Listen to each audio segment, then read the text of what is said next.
समस्या दूर करने के लिए आगे बढ़ते रहना चाहिए, रुकने से लक्ष्य तक नहीं पहुंच सकते। एक परेशान व्यक्ति ने संत से कहा कि मेरे जीवन की बाधाएं खत्म ही नहीं हो रही हैं।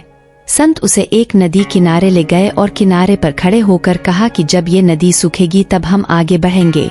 किसी भी बाधा को दूर करने के लिए हमें आगे बढ़ते रहना जरूरी है। अगर रुक जाएंगे तो कभी भी लक्ष्य तक नहीं पहुंच सकते हैं। इस संबंध में एक लोक कथा प्रचलित है। कथा के अनुसार एक व्यक्ति के जीवन में समस्याएं बहुत अधिक थीं। बचपन से ही उसे परेशानियों का सामना करना पड़ रहा था।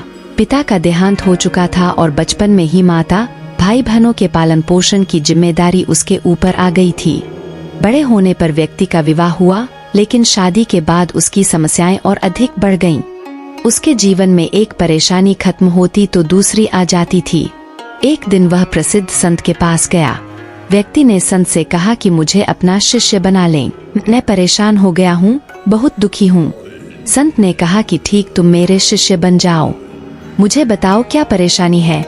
शिष्य ने कहा कि गुरुजी, एक समस्या खत्म नहीं होती और दूसरी सामने आ जाती है, इस कारण मैं बहुत दुखी रहता हूँ।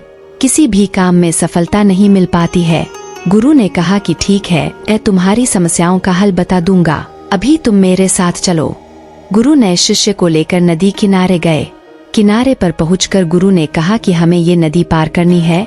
ये बोलकर वहीं खड़े हो गए। शिष्य भी गुरु के साथ खड़ा हो गया।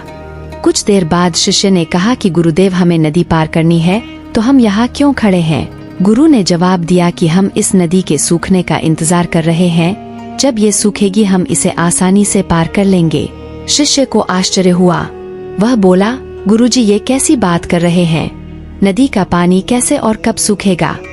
हमें नदी को इसी समय पार कर लेना चाहिए। संत ने कहा कि मैं तुम्हें यही बात समझाना चाहता हूँ। जीवन में भी समस्याएं तो आती ही रहेंगी, हमें रुकना नहीं है, लगातार आगे बढ़ते रहना है, तभी तो हम उन्हें हल कर पाएंगे।